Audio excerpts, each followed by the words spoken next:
47 seconds of logos. Pre-crime. Is this movie supposed to be set in some guy's ballsack or something? As I always tell my partners, you can't get pregnant from pre-crime. Well, maybe she did. Was the movie worried if it just put 2054 on the screen, I'd wonder if it meant jelly beans? All right, Howard Marks. Where are you? Did you, look in the yellow pages? One day we will find out that everyone in Hollywood has a traumatic paperboy experience because every movie version of them are the biggest dicks to have ever Philip K. Dick. Why is Howard's wife's lover standing across the street in the park scoping out the place like a goddamn stalker? Isn't there a basic time that Howard goes to work and the kid goes to school where the adultery can happen in peace? Or is coming early this guy's MO?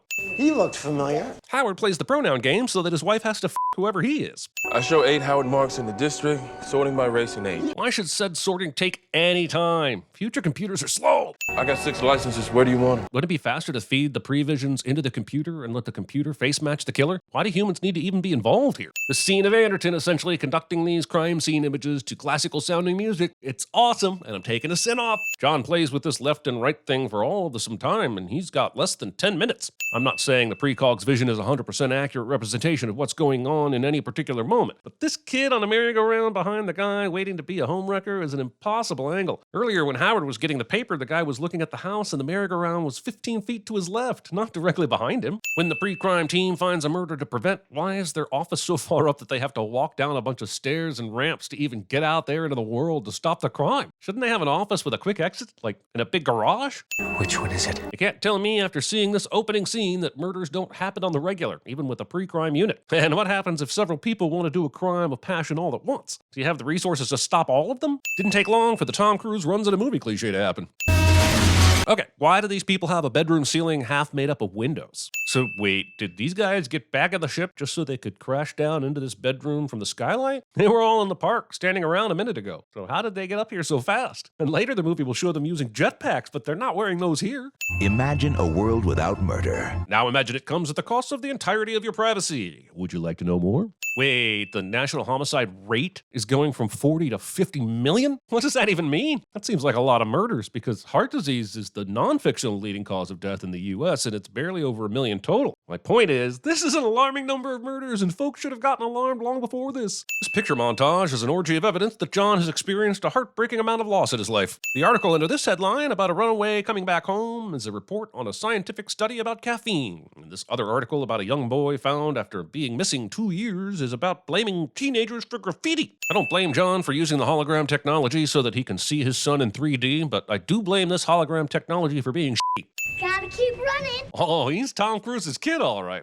You understand? A week from now, people are going to vote on whether or not what we've been doing down here has been some noble-minded enterprise. So earlier, when the pre-crime propaganda video was playing, they showed us that the vote was on April 22nd. But when John arrested Howard Marks, he told him, I'm placing you under arrest for the future murder of Sarah Marks and Donald Dubin that was to take place today, April 22nd. So what's this a week from now bullshit? Since each piece is unique, the shape and grain is unique. The shape and grain is impossible to forge. That doesn't make any sense. If no two pre-crime balls are alike, then it's the easiest thing in the world to forge because they all look different. What does this line even mean? The precogs see the future and they're never wrong. Using the word never way too freely. This will be like me declaring I will never get laid just because I haven't haven't in a what? Hey, look over there at that badger. You ever get any false positives? Colin Farrell was a super young actor at the time, and he's great in this, but goddamn this gum chewing throughout the movie to hell. It's closely related to eating apples, only maybe more annoying. Then why can't they see rapes? Or assaults or suicides? Wait, they can't? Why not? Especially since the woman in the Vote on Pre-Crime ad explicitly said that's what was going to happen to her before it was prevented. I'm here as his representative. What's the power struggle body language reason for bending down to the knees like this? Does Whitworth think he can threaten Anderton better at blowjob level? Ident, John Anderton, approved for entry. He is? I thought that since no one could access the temple, they'd make it so even John couldn't ident his way back here. Wouldn't they need someone to shut down the ident stuff to get through? Furthermore, he got through, but why are the others allowed in afterwards? Does it stay open for a time after he walks in? The way we work, changing destiny and all, we're more like clergy than cops. What? That doesn't make sense at all. You're more like fortune tellers than cops. You're more like robot soldiers than cops. You're more like a lot of things than you are cops, but clergy ain't one of them. Go to work. All of you. I know this is just John saying, you need to get the hell out of here, but when there's no potential for murder on the board, what do these assholes do until then? Is there paperwork they have to file? They aren't investigating other cases. Their whole operation is based on murder that they wait for psychics to tell them about. My father was very proud. What does he think of your chosen line of work? I don't know. He was shot and killed when I was 15 on the steps of our church in Dublin. So wait, you lived in Ireland until you were 15, and yet you somehow developed an American accent just a few years later? Also, can we rewind this? I spent 3 years at Fuller Seminary before I became a cop. My father was very proud. So if your dad was killed when you were 15, how was he proud of your time at the seminary? You don't join a seminary before the age of 15, right? I feel like they took this color grade everything toward the grayscale and add tons of remnant light shadow edges on everything mandate, like 60% too far. Why is he still a John Doe? Why wasn't he ever ID'd from the eye scan? We'll find out later that this murder is connected to Director Burgess, and that's why so much information about it appears to be missing. But the eye scan shouldn't be your only method of identification, right? The precog sends a murder ball down a tube and it shows you the name of the killer. The ident is just to confirm you get the right person when you go out into the field. So did they just throw the murder balls away when they're done? And why would Burgess throw this guy's murder ball away? His own, sure, but not this guy's. I'm only citing the fact that John doesn't even think of this. On account of those are not his eyes. He had them swapped out to fool the scanners. You can get it done on the street for a few $1,000 these days. Stop talking, Chekhov. I've already recognized your eye swaps will play a part in this movie's plot. I spent a few hours down there and there are a dozen more cases with missing previsions. John's boss coughs his way out of having to respond to this very interesting observation. Herbal tea with honey. I hate herbal tea, almost as much as I hate honey. Imagine going around complaining about and hating on everything. What a sad life that would be. What if Danny Whitworth came to you right now and insisted on a full camera? He can do that? My father once said to me, "You don't choose the things you believe in. They choose you." Sounds like your dad was a lazy drunk who believed in beer. John starts investigating the future murder before the system spits out the murder ball with his name on it, which is super convenient for him and the dramatic timing of the movie's reveal. Chief Henderson, what is this that I'm seeing? You gotta love the way this scene comes together, with the present John and future John getting melded into one distorted face. Spielberg at his finest. Also, we will later find out Burgess is behind this, and it's the perfect setup. The killer you're looking for is right there in the building. No chance he runs away, right? Except that's precisely what happens. Strangely, with an important vote coming up, and the DOJ looking for flaws, there is an environment where John is somehow alone in this room. Sure, he asked Chad to get him some cake, but last night Whitwer was in John's apartment, and he told John's hologram son, Daddy's in a lot of trouble, Sean. so where the is he? The guy waits until John's getting on an elevator to approach him about his drug use. The following chase is brought to you by Aquafina, purity guaranteed, and by Reebok. I'm pretty sure Tom Cruise insisted that they build authentic 2054 roadways so that he could make this actual climb. Not dying while doing this. What did you talk about? The Mets.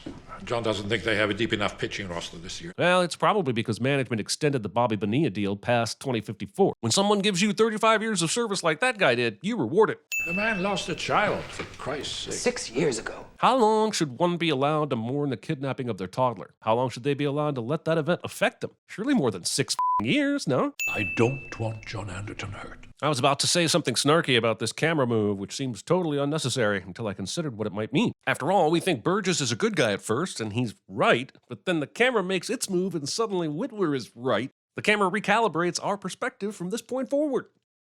That's probably just some unnecessary camera move that Spielberg used to show off. I'm giving it a sin, and that's the end of that discussion forever. Good evening, John. You can move the old John Ashton. Movie shows us this scary future where ads read your eyeballs and directly target you with voice greetings. But how the does this nightmare of a hallway keep up with all the people wandering about? All you'd hear is a bunch of names being read aloud, crashing into each other like a bunch of malfunctioning Max Headroom clones doing a high school roll call. He's been identified on the Metro. Train makes 2 stops at 20th and 33rd. Seriously, with as much metadata that's at the government's fingertips in this movie, how did they not find Howard Marks in seconds? Never make 20th. Why can't they stop the train or give orders for the train to slow down so that the police can catch up to it? So wait, this is a newspaper that gives real-time breaking news? Why would I ever buy another newspaper? Or does it have some sort of time limit after you buy it where it doesn't update anymore? Or do I carry around the same newspaper like it's a tablet and I buy a subscription? Some newspaper reading asshole on train spots someone who is wanted cliche. What kind of dog shit ex machina is this horse shit? So this one dude engages John on the ladder while these other two dicks just sit there and watch him get his ass kicked.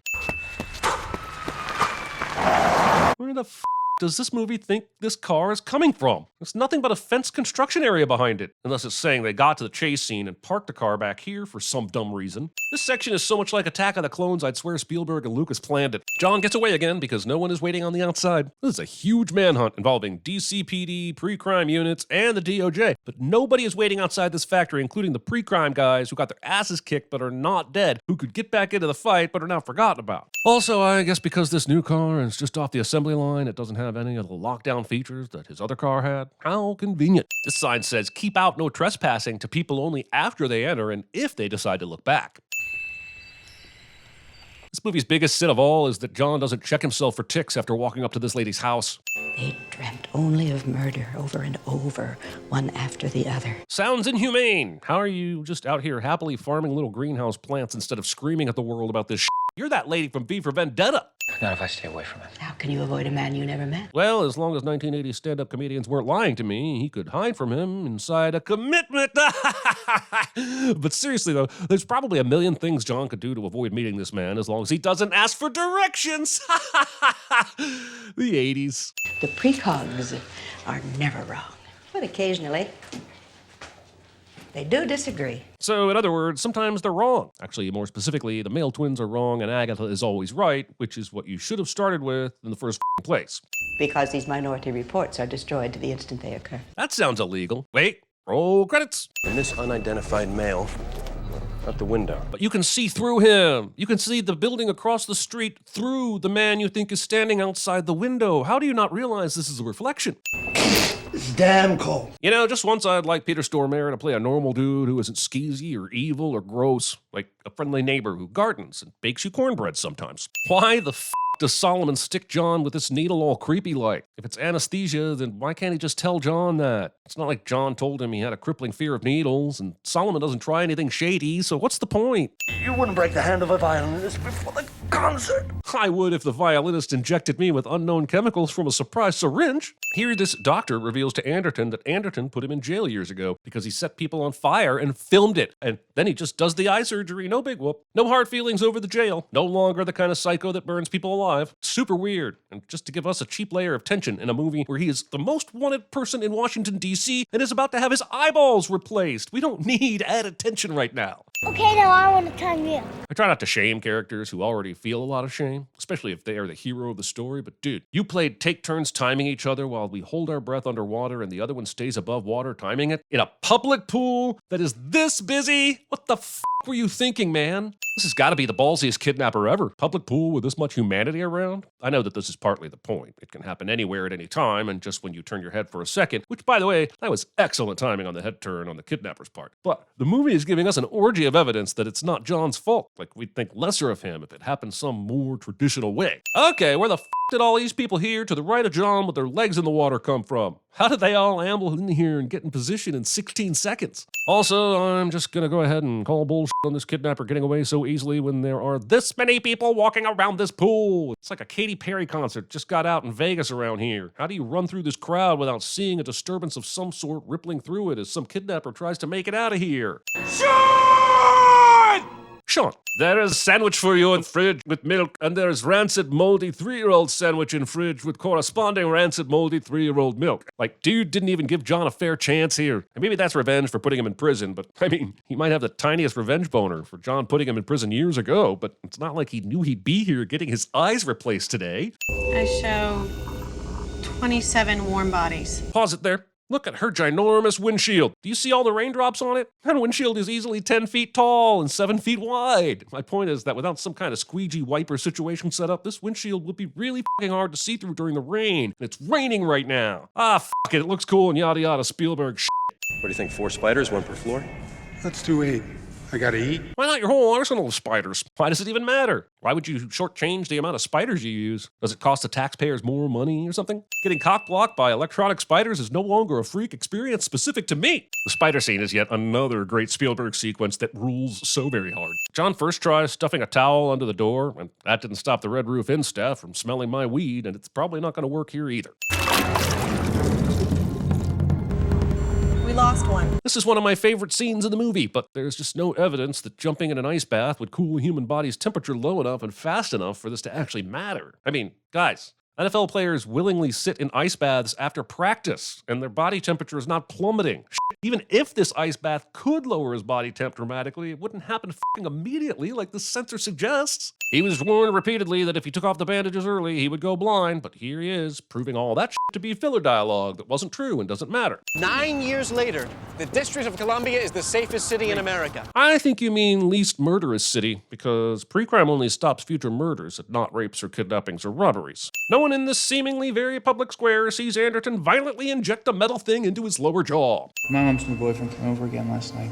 This fucking guy right here. He's somehow not evil and only annoying, and yet I still kind of view him as the antagonist of this movie. Ident, John Anderton, approved for entry. Approved? Approved? Why would it approve him at this point? It didn't change the locks to keep his eyeballs from opening important doors? And why wouldn't alarms be blaring throughout this place? Listen, Wally. I'm now doubly confused about why John had to change his face since he tells Wally who he is immediately. Also, it shouldn't have been too hard for Wally to figure this out, like, at all. Precog pool functions as a convenient escape toilet. Hello, Mr. Yakamoto. Welcome back to the Gap. Mr. Yakamoto. I know you've been hanging around the sprawl for a while, but there's no way you haven't been scanned and told your identity before now. Somehow the feds and pre-crime get a major lead on John because, checking notes, he has a custom computer keyboard? The foot? The sh... Agatha's vision stops here because the movie doesn't want you to know this is Burgess yet. Shoplifting.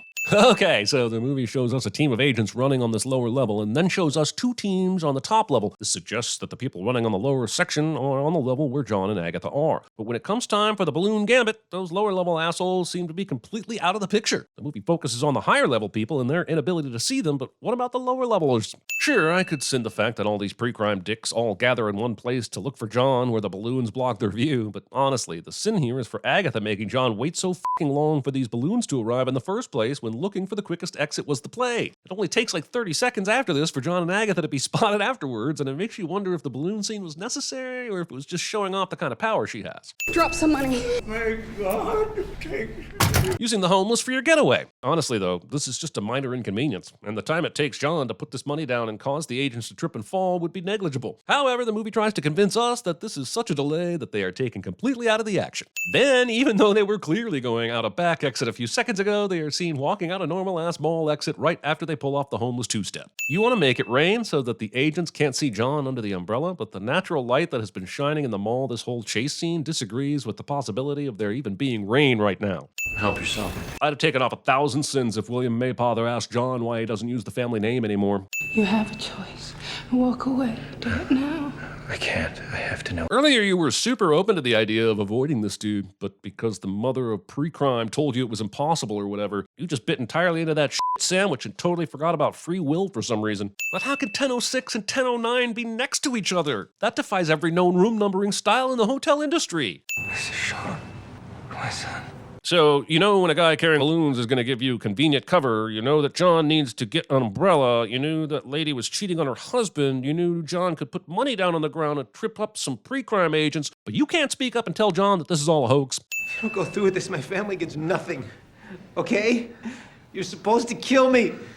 You said you would. I don't doubt Burgess lied to this guy about what would happen, but let's say that killing Crow is supposed to happen, then Burgess is ruined, right? The system he champions has been exploited, but there's no way Burgess could have known John would escape pre-crime agents for 36 hours to get to this moment. So wouldn't he want to warn Crow not to be here if John was still on the lam? I guess not killing Crow raises its own questions about the system. Anyway, can we all agree that Burgess could have done a lot of other things to get his drugged-up agent off the pre-crime force other than this complicated bullshit?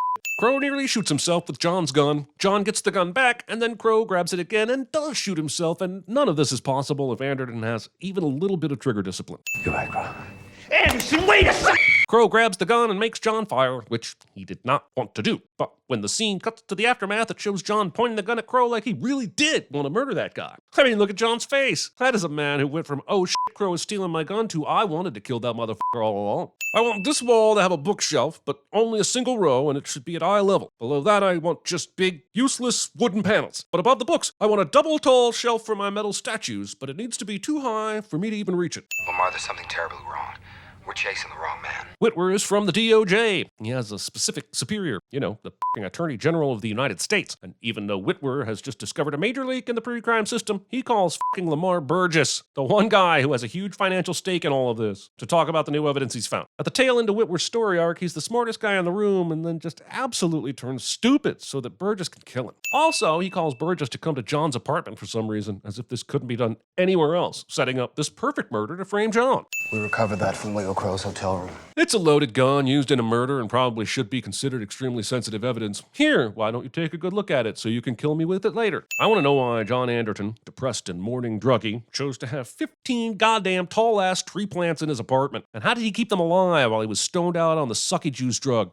Of course, it would have to be someone with access to the pre-visions in the first place. It's shocking that Whitwer didn't go back 6 years and find out exactly who that could be before vomiting it all over a guy who could be and probably is the killer. This is their old summer house his wife moved to after they divorced because she couldn't look at him anymore without seeing her dead son's face. That was years ago. Why the f*** is there a tricycle out here in the front yard? It's in the fucking grass, so it's been put here since the last time the lawn was mowed. This is Spielberg's emotionally manipulative tricycle of sadness is what this is. Laura, this is Agatha.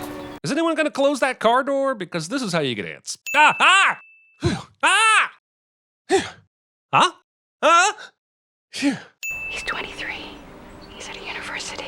Agatha what is she doing here? Is she making up an alternate timeline? Or is the movie saying she saw Sean's Minority Report where he never died and... Wait, that doesn't make sense. What is going on here? Makes love to a pretty girl named Claire. Holy shit, Agatha. I'm sure hypothetical Sean doesn't want you telling his parents about that shit.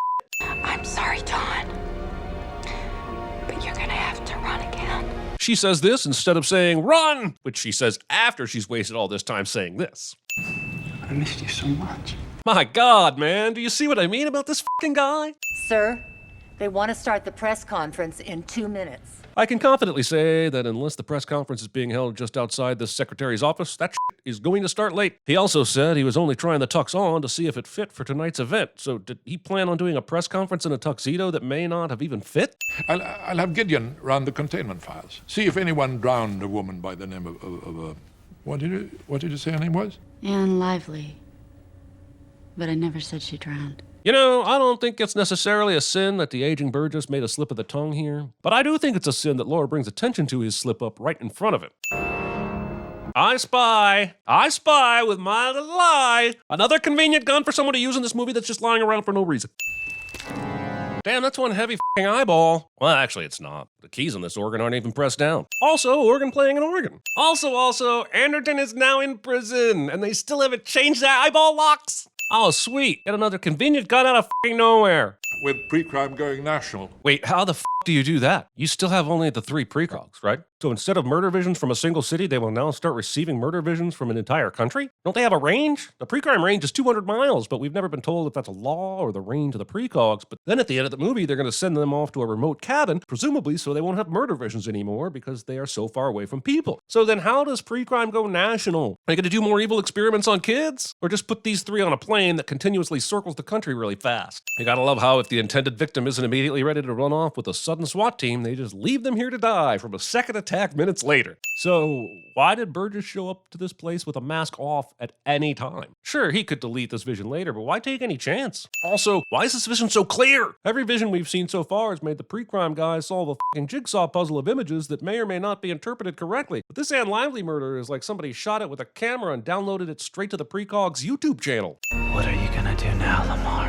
What are you gonna do now, Lamar? What are you gonna do now, Lamar? Lamar, it's over. I know John has won and that he believes the pre-crime agents will get here in time if Burgess doesn't use his free will, but he is really taking a lot of chances here. He knows how close it can get and how many times the system could have failed if not for some lucky break and the fact that he was the best at running the pre-crime unit. In 2054, the 6-year pre-crime experiment was abandoned. Has he been narrating this whole time? No? I just slapped it onto the end? That's the same fucking thing War of the Worlds did, which was also Spielberg and Cruise. Here is an orgy of evidence of a happy ending. He's happy, back in his apartment, and back with his ex-wife, and she's also pregnant. This is a dream, right? Right? Holy shit, Agatha's just gonna keep her mom's drowning video with her at all times? Agatha and the twins were transferred to an undisclosed location. They're sent to a deserted island, which I guess is at least 200 miles away from any civilization, or else they're going to have an overload of murder dreams like they did when they were kids. The question is, how did they get supplies? Do you pay a guy to fly a plane 200 miles to drop crates on the island and hope he never gets curious and or keeps his mouth shut? What happens if they get sick? Did they also only get one movie to watch for the rest of their lives? And is that movie Mr. Megorium's Wonder Emporium?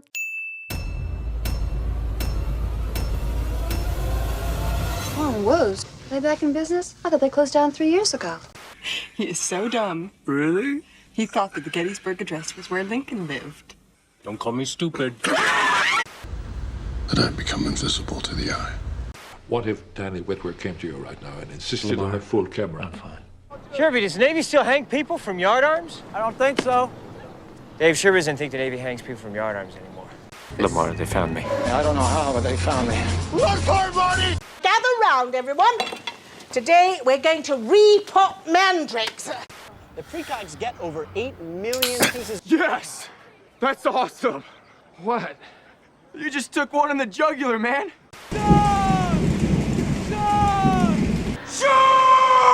I want you there in case he needs anything because I am not gonna help him. And Phil, I will drop kick the fucking dogs if they come near me. Can you see? Did you see? Did you see? The doctor and me, did you see? Are you recording this? Is there a reason you brought a camera? Hi. How can I help you? Can you please ring Mr. Nightingale's room for me? Nick Nightingale. I'm sorry, sir. Mr. Nightingale has already checked out.